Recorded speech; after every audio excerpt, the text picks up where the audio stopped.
Olá pessoal, eu sou o Frank Thaís do canal Historiando a Verdade. Antes de começar, deixa o like, porque o like é muito importante para a seção do conteúdo, a plataforma do YouTube.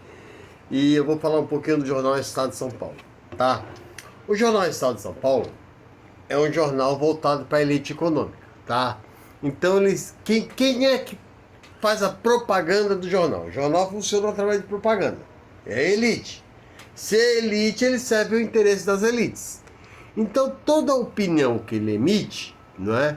A classe trabalhadora pensante não deve seguir, não é? Porque ele não defende o lado da classe trabalhadora, ele defende o lado da elite, tá? Então, ele é um meio de comunicação, ele é um detentor de meio de produção de comunicação, não é? Que informa a elite e desinforma a classe trabalhadora que o lê, tá? Então o Estadão é contra a quebra do teto de gastos. Por quê? Porque o teto de gastos, que foi criado no governo de Michel Temer, a famosa PEC 95, ela serve para garantir os juros da dívida pública, né, que vem criando assustadoramente uma multiplicação de bilionários. Em compensação, o Brasil já hoje, vocês sabem, tem 18 milhões de crianças passando fome, tá? Então, não é justo que você guarde 40% do orçamento, né, que todos os brasileiros contribuem para pagar juros da dívida pública. É claro que ele é contra. Por quê? Porque ele é acionista do mercado rentista e ele recebe juros de dividendos. Então ele é contra. Então nós temos que ser favoráveis à quebra do teto de gasto. É óbvio, nós somos trabalhadores. O neoliberalismo, ele diz que toda política social é populista. Ele é contra a democracia. Porque a democracia se diz, defende o direito da igualdade, né? Pelo menos jurídica, social, né? É um governo que defende a plutocracia. O que é isso? É o governo das elites. O neoliberalismo é totalmente contra, né, os valores democráticos. Por quê? Ele pega a desigualdade. Desigualdade não é democrática. As pessoas precisam aprender isso, tá? E aí ele vem logo a seguir com uma crítica: o diabo não existe, né? E não se desculpa. Ele está dizendo isso em relação ao ex-presidente Lula, né? Por que eles odeiam Lula? Se eles odeiam o Lula, a classe trabalhadora tem que, né, entender que o Lula, né, colocou o pobre no orçamento e eles não querem que o pobre fique no orçamento. Eles não querem que quebre o teto de gasto. Eles estão pouco preocupados com a situação na miséria no Brasil, né? Essa Folha de São Paulo, ela participou do comando de caça aos comunistas na época da ditadura, porque ela é um jornal elitista. Eu me lembro de uma entrevista do Lula sendo recebido pela família, se eu não me engano, a família Frias, né? E o dono, na época, disse: você quer ser presidente, você não tem nem curso superior, você não fala inglês, né? Numa profunda discriminação, né? E, por azar dele, foi o melhor presidente da história do país.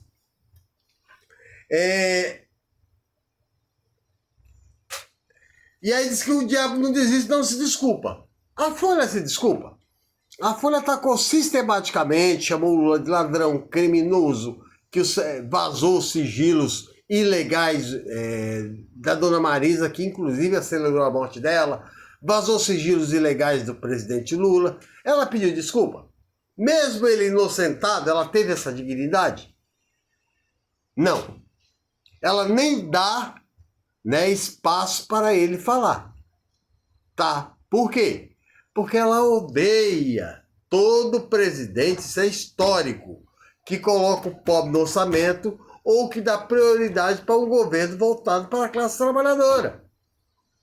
A Folha já não faz isso, fez isso com Jango Goulart fez isso com Getúlio Vargas, tá? E, por outro lado, endeusou Fernando Henrique, né? Endeusou outros governos neoliberais, participou, apoiou a ditadura na época, né? Depois se arrependeu.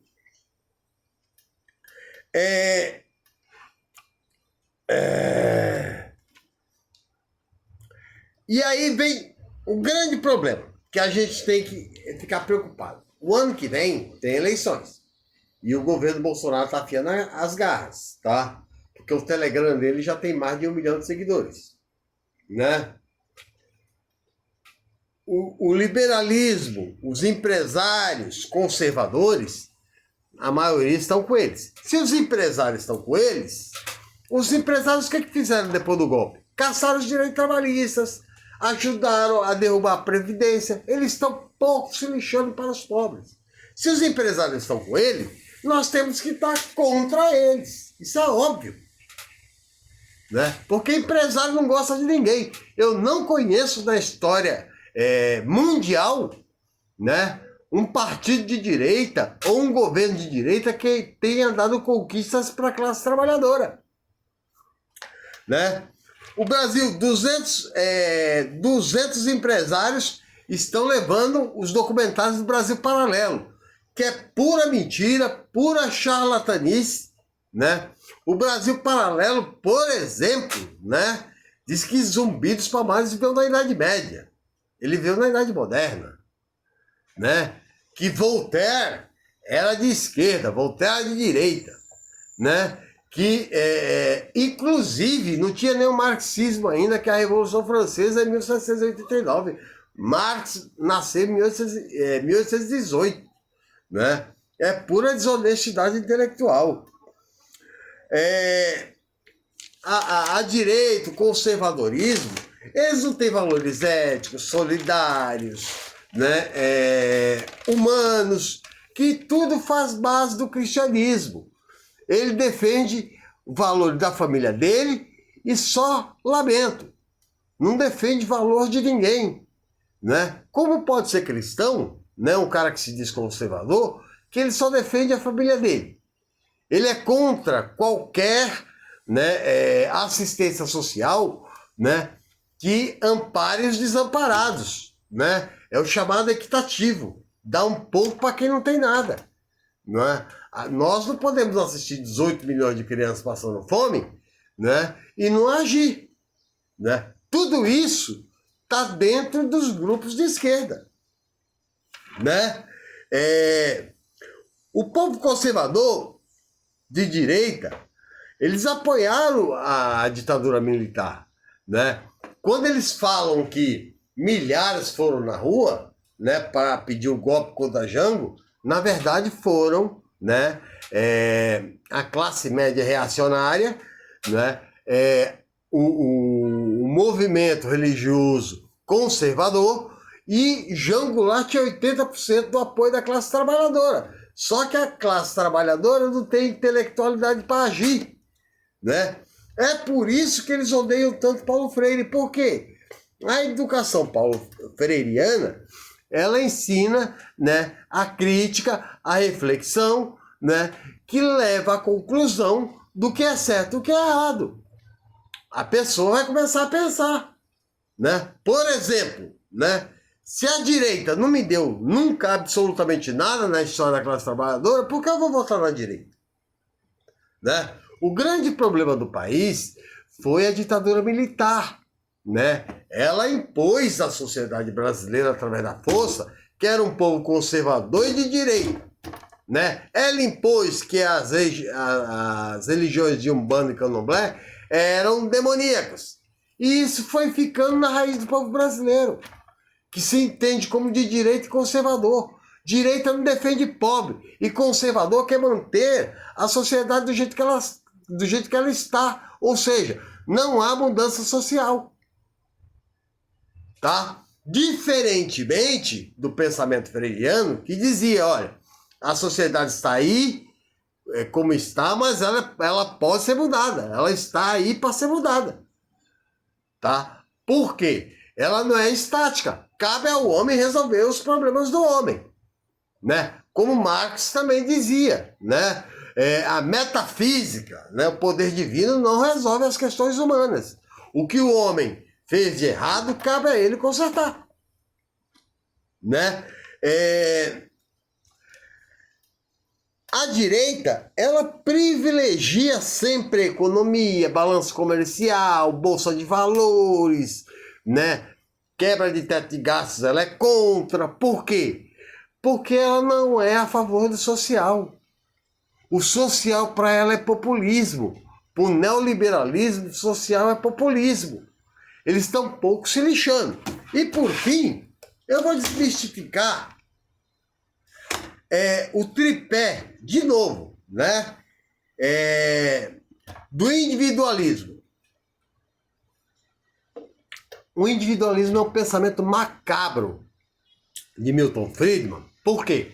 Ele quebra toda a união da classe trabalhadora, né? A pessoa passa a ser individualista, pensando nela própria, e aí, né, a destruição sindical, que Milton Friedman prega também, né, vai levar o trabalhador a não ter força de negociação, ele vai ser sempre explorado, né? Porque o individualismo, ele desagrega, ele não une, né? A meritocracia é coisa de gente rica, né? Se a classe média tem anos de academia, de faculdade, ele vai ensinar valores diferentes daquele filho de um pedreiro. Então, quando o cara entra na escola, o filho de um pedreiro com o filho de um advogado, né? O filho do advogado vai sair ganhando, né? E lá na frente, a meritocracia vai dar estrutura para esse filho do advogado estudar, né? Não precisar trabalhar e ter mais oportunidade. Então não há meritocracia que não favoreça a elite e a burguesia. E o empreendedorismo? O empreendedorismo é outra farsa, né? Só se consegue empréstimo para se montar um negócio quem tem nome ou quem tem garantias.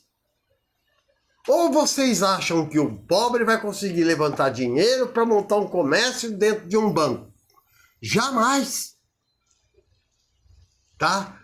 Mas, por trás do empreendedorismo, vem a farsa de Milton Friedman, que tira aqui direitos sociais, né, previdenciários, tira todas as contribuições, né, necessárias para a aposentadoria e joga tudo na mão do trabalhador, né, que fica sem previdência social, sem seguro-saúde, sem direito a se socorrer no acidente de trabalho, sem licença gestante, né? Uma série de coisas é tirada para quê? Transformar o Estado mínimo para quem? Para o povo.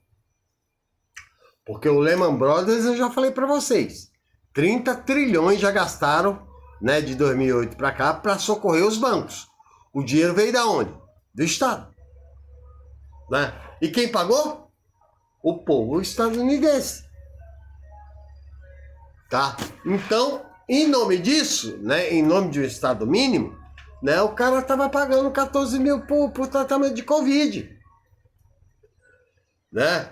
Em nome do Estado mínimo no Chile, a água é um direito econômico e não social. Nós temos o marco regulatório da água que daqui a 10 anos vai explodir isso. Né? A água vai ter seres humanos que vão poder ter direito a comprar água, comprar rios, comprar represas. Né? A água é um direito humano que ninguém fabrica. A água é dada pela natureza. Mas no Chile eles tiveram a coragem de vender. Né? Escola paga, né? E aí dá um voucher. O voucher, vocês acham que o neoliberalismo vai colocar a criança da escola pública ou da escola privada de melhor qualidade? É claro que não. Por quê? Porque ele tem que estudar menos do que o filho da classe média. Né? Hoje um brasileiro de classe trabalhadora, ele leva de 7 a 8 gerações para atingir a classe média. Isso tende a aumentar. Por quê? Porque o ensino, né, vai ser podado, professores vão ser podados, não terão liberdade de cátedra e vão ter que se ensinar aquilo que determina, né, o dono da instituição particular, se for privatizada a educação. E aí?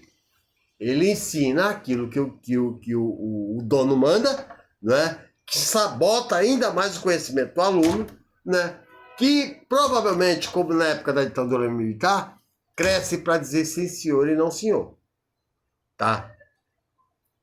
Eu já tinha falado para vocês, nós tínhamos 50% de analfabetos. Isso é um retrato. A direita não gosta de educação para pobres. 25 milhões de pessoas com menos de 25 anos analfabetas. Porque quanto mais desinformado, mais fácil a manipulação. Né? Essa é uma luta que não é do Paulo Freire, não é de Antônio Gramsci, isso é de Sócrates. Sócrates já pensava dessa forma. E ele foi condenado porque a molecada estava ficando perigosa, questionadora. É essa a luta que nós temos. Por quê? Porque a educação, ela tira o ser humano da caverna conforme Platão. O ser humano começa a pensar. E quando ele pensa, reflete, ele toma decisões. Né? Ele finalmente ele acorda da alienação. Tá? Como é que pode um país hoje, né, com 18 milhões de crianças, né, que eu já disse isso para vocês, 18 milhões de crianças passando fome e 315 bilionários? Né? Um cara que pensa logo vai dizer, ó, o dinheiro tem lastro, né, tá havendo uma baita transferência de renda para os mais ricos, esse governo não nos representa. Né? De que forma esse governo tem que cair? Muda o governo no ano que vem. Né? Um governo, né, que essa semana teve um depoimento, depois eu falo, porque eu chorei demais, eu vou ficar nervoso. Até a próxima.